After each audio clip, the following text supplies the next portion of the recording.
Well, Munmun, you've rightly mentioned both Sensex and Nifty are trading in green, and they are expecting that the announcements or the policies that would be announced, although there will not be a major change or impactful policies that will be announced, but markets are keenly, the heavyweights of the markets are keenly watching all the announcements that will begin from 11 a.m. onwards, when Finance Minister will start giving the announcements of the interim budget. Apart from that, we are knowing the fact that the salaried class of people, the middle class people, they are expecting, you've already mentioned about the tax regime. So they are expecting some, some or the other attractiveness over there, increased standard deduction limit so that they'll get more benefits of the tax. Apart from that, let's shift our focus to the experts, to the industry experts who are expecting, we've spoken to a host of other sectors, and they have mentioned that although this is an interim budget, but India does have an opportunity over here to make significant changes through their policies, even though in the interim budget. So starting with, you've already mentioned about digital India, how are India's impact or India's thrust on digitalization, on DPI has been, high over the years, and India has been known one of the strongest DPI. So we understand that the people, the experts from the sector of the digital infrastructure, they are expecting that the infrastructure would be made more robust. There should be more, rebates over there, also more attractiveness also on security front. There should be more increased policies. Apart from there, we are also talking about how our environment is, keenly looked after now that the policies are driven environmental friendly. So there'll be some, expectations around that corner as well, where the resources should be distributed properly. Environmental friendly policies would be announced, something which will be financially sustainable, something which will be environmentally sustainable. All these policies are expected from the area of this particular one. EV sector is one section where, there's a lot of expectations happening, even from the interim budget, because every day we are seeing more and more number of cars, more and more number of two-wheelers, all EV coming on the road, and because of that, the infrastructure, the charging or the other infrastructure needs to be made robust. So there also a lot of, expectations are happening.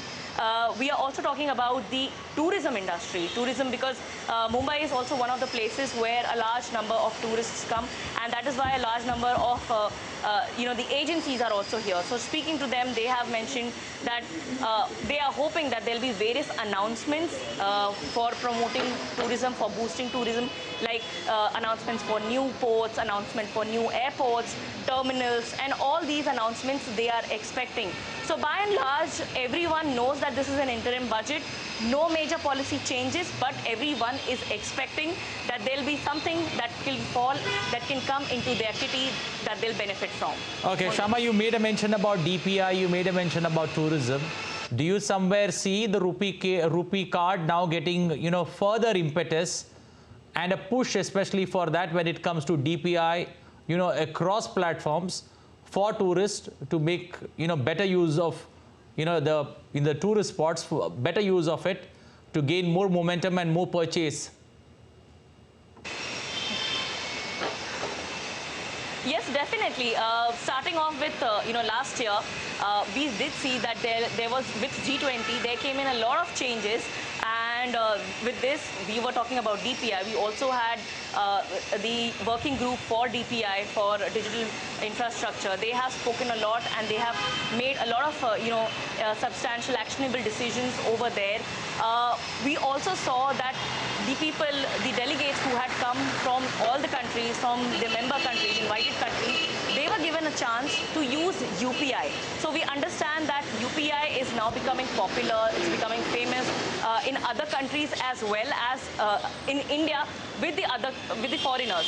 So we understand the craze of UPI, and with that rupee card or other other facilities that the Indian government or the financial sector is providing to the people who are coming into various states or India from abroad.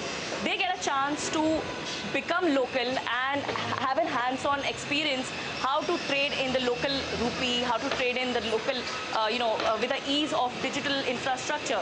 So all this is making a huge impact, and we are expecting the experts from this sector also are expecting that be it in the proper robust infrastructure of the digital payment, the digital lending, all this would be taken close care of. All this would be also taken care of when the announcements are done, because we are now also seeing something in the sector of AI.